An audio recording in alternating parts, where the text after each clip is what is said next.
வணக்கம் மாணவர்களே, உங்கள் எல்லோரையும் ரோஜா தோட்டம் சேனலுக்கு அன்போடு வரவேற்கிறேன். மாணவர்களே, இன்று நாம் மழையே வா பாடத்தில் தரப்பட்டுள்ள புத்தக பயிற்சிகளுக்கான விடைகளை படிக்கலாமா? பக்கம் 17க்கு வாங்க. மழையே வா, ஒரு சின்ன பாடல் தரப்பட்டிருக்கு, பார்த்துடலாமா? மழையே மழையே வா வா, மண்ணில் விளையாடவா, புழுதியான தெருவிலே புதிய மனம் கமழவா, தெருவில் வெள்ளம் பெருகவா, திரிந்து நாங்கள் ஆடவா, கரையில் நின்று கால்வாயில் கப்பல் விட்டு மகிழவா, ஏரி குளம் பொங்கவா, எங்கள் கிணறு நிரம்பவா, நீரை கையால் அள்ளியே நின்று நாங்கள் குளிக்கவா. இந்த பாடலை எழுதினது யாருன்னா மாயில தங்கப்பா. மாயில தங்கப்பா அவர்தான் சின்ன குழந்தைங்களுக்காக இந்த பாடலை எழுதியிருக்கார். பாடல் நல்லா இருக்குங்களா? அடுத்த பக்கத்துக்கு வாங்க. செய்து பழகலாம். பாடலில் பிடித்த சொற்களை எழுதுக. இப்ப படித்தோம் இல்லையா? அந்த பாடல்ல உங்களுக்கு எந்தெந்த சொற்கள் எல்லாம் பிடிக்குதோ அந்த சொற்களை எடுத்து நீங்க எழுதலாம். ஒரு உதாரணத்துக்கு நான் இந்த சொற்களை எல்லாம் கொடுத்திருக்கேன். மழையே, புதிய, மனம், வெள்ளம், நாங்கள், கப்பல், ஏரி, குளம், கிணறு, எங்கள். அதுக்கப்புறமா அதிகமான சொற்களை ஒன்று போல் எழுதிய நண்பர். உங்க வகுப்புல அதிகமான சொற்களை ஒன்று போல யார் யாரெல்லாம் எழுதியிருக்காங்களோ அந்த நண்பருடைய பெயரை எழுதுங்க. அதே மாதிரி ஒன்று போல் எழுதிய சொற்களின் எண்ணிக்கை, எத்தனை சொற்களை ஒரே மாதிரி எழுதியிருக்கீங்களோ அந்த சொற்கள் எத்தனைங்கிற அந்த எண்ணிக்கையை இங்க எழுதுங்க. அதுக்கு கீழே வந்தீங்கன்னா பாடலில் அடிக்கோடிட்டு எழுதுக. மா கா எழுத்துகளில் தொடங்கும் சொற்கள். மால தொடங்கணும், கால தொடங்கணும். அந்த மாதிரியான சொற்களை நீங்க முதல்ல போய் பாடல்ல அடிக்கோடிடணும். அடிக்கோடிட்டுட்டு அதுக்கப்புறமா அதை கொண்டு வந்து இங்க எழுதணும். முதல்ல மா, மழையே அப்படின்னு புத்தகத்திலேயே தரப்பட்டிருக்கு இல்லையா? மீதம் இருக்கிற சொற்களை நாம எழுதணும். எதை எதை எழுதலாம்? பாடலுக்கு வாங்க. மழையே கொடுத்துட்டாங்களா? அடுத்தது மாலை, மண்ணில் அடிக்கோடிட்டிடலாம். மனம் அடிக்கோடிட்டிடலாம். மகிழ இதையும் அடிக்கோடிட்டிடலாம். இப்போ இந்த சொற்களை இங்க கொண்டு வந்து எழுதிடலாம். மண்ணில், மனம், மகிழ எழுதிட்டோமா? அடுத்தது கால ஆரம்பமாக கூடிய சொற்கள். பாடலுக்கு வாங்க. கமழ, கரையில், கப்பல். இந்த சொற்களை எல்லாம் அடிக்கோடிட்டுட்டோமா? இப்போ இந்த சொற்களை கொண்டு வந்து இங்க எழுதணும். கமழ, கரையில், கப்பல் எழுதிடுங்க. அடுத்த பயிற்சி என்ன? படத்திற்கு ஏற்ற பாடல் வரி எது? எடுத்து எழுதுக.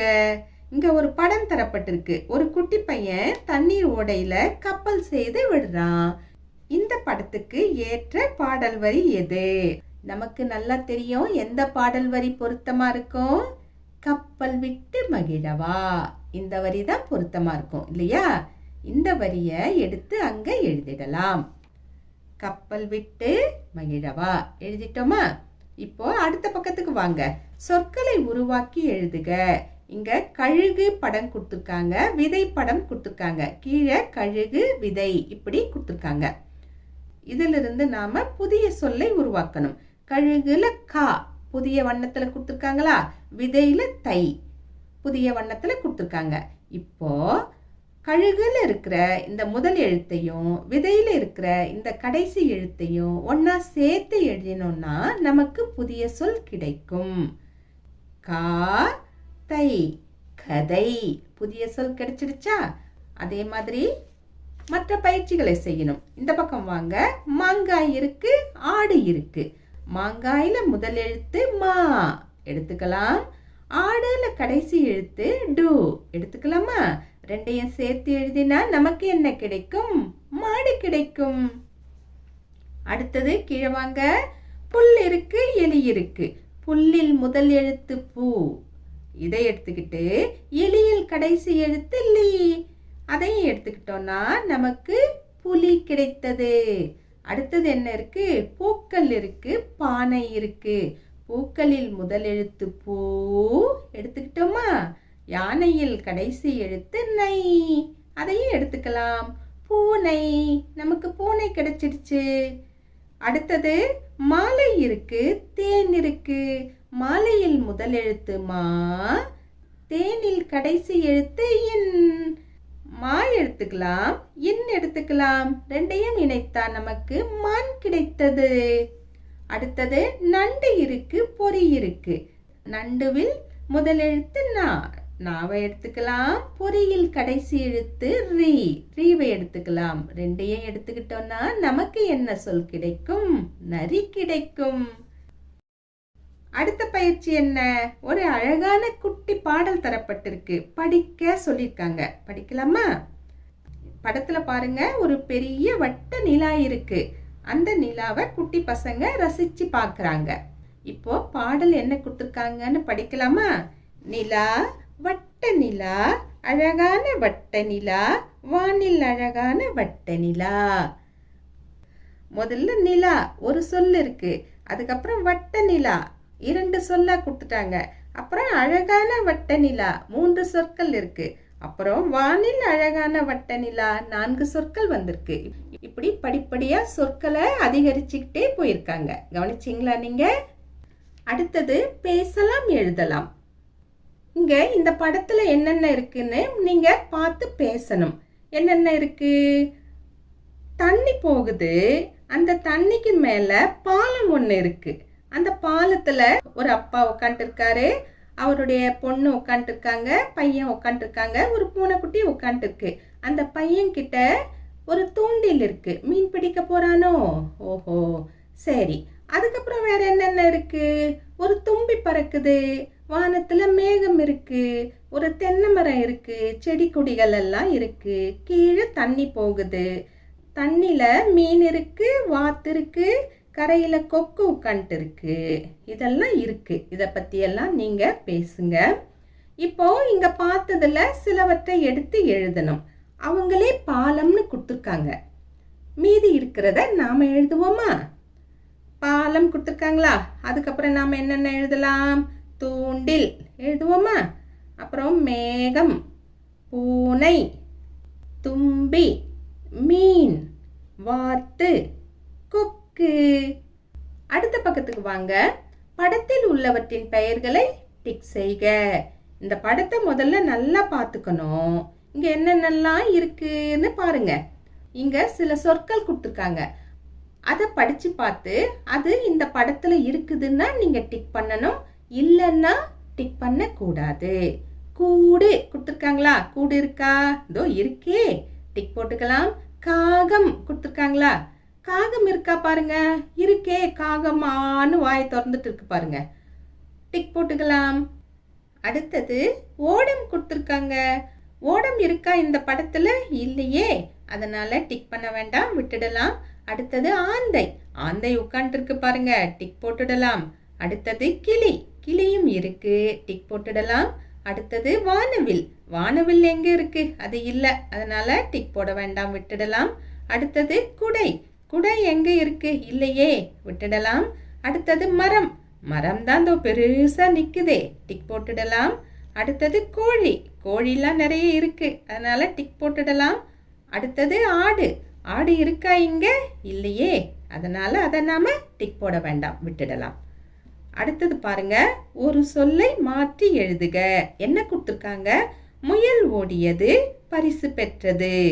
இதுல முயல் கலர்ஃபுல்லா கொடுத்துருக்காங்க இல்லையா?